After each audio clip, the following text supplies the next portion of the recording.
Ada hal-hal dalam hidup yang datangnya nggak direncanakan, yang tumbuh tanpa sengaja, tapi saat hadir, ia tinggal lama di hati. Aku juga nggak nyangka bakalan suka sama bonsai. Tapi gara-gara temen kebetulan suka, dan dia cerita mengenai bonsai. Dan akhirnya kami memutuskan untuk datang ke ASPAK 2025, event bonsai se-Asia Pasifik yang berlokasi di Gianyar, Bali.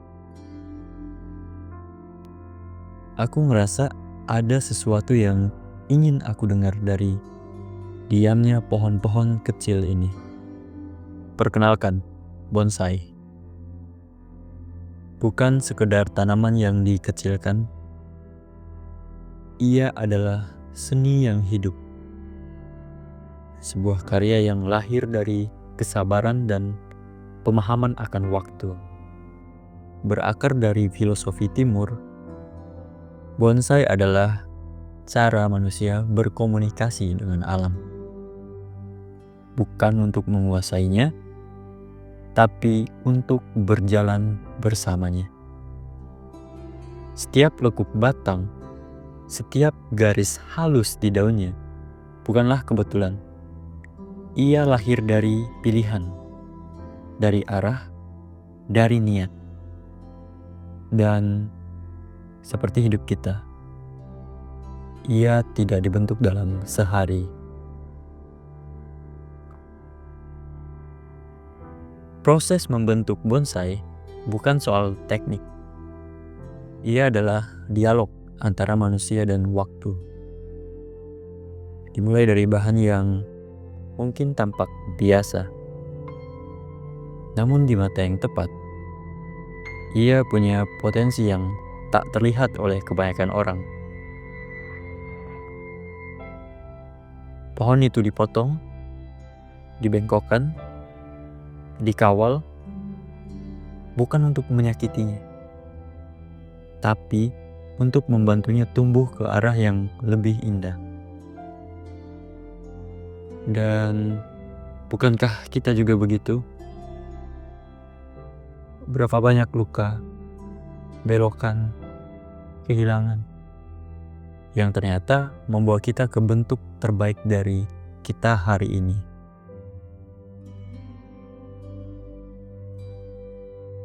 Filosofi bonsai mengajarkan kita bahwa keindahan sejati tidak selalu rapi, tidak selalu simetris, dan tidak selalu mudah. Ia memeluk ketidaksempurnaan, merayakan luka sebagai bagian dari cerita. Ada bonsai yang dibuat dari batang tua yang telah kehilangan daun, namun tetap berdiri dengan elegan. Karena usia bukan kelemahan. Justru disitulah nilainya. Dan kita bukan gagal hanya karena kita belum selesai. Kita sedang dibentuk. Karakter tumbuh dari kesabaran. Keindahan tumbuh dari luka yang kita terima, bukan disembunyikan. Dan bonsai pada akhirnya adalah cermin bagi mereka yang berani melihat hidup lebih dalam.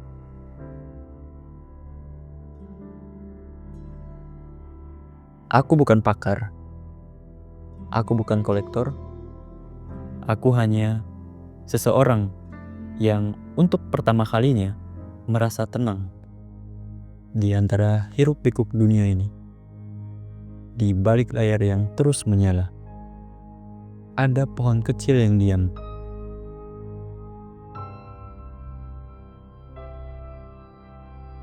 Dan justru dari diamnya, aku merasa didengarkan. Mungkin kita semua butuh bonsai, bukan sebagai benda, tapi sebagai pengingat bahwa hidup bukan tentang siapa yang paling cepat, tapi siapa yang paling dalam meresapi prosesnya. Dan jika kamu sedang merasa belum jadi atau sedang berproses, ingatlah bahwa keindahan sejati tidak datang dari terburu-buru. Akan ada proses yang kita jalani. Kita semua seperti bonsai, karya yang belum selesai, tapi penuh potensi. Tinggal siapa yang cukup sabar untuk melihatnya tumbuh. Aku Ado, dan ini bukan sekedar vlog. Ini perjumpaan pertamaku dengan sesuatu yang diam tapi mengubah. Kalau kamu juga sedang dibentuk atau pernah merasa seperti bonsai, pelan, sepi, tapi penuh harapan, tulis ceritamu di kolom komentar. Aku akan baca satu persatu. See you next time. Peace.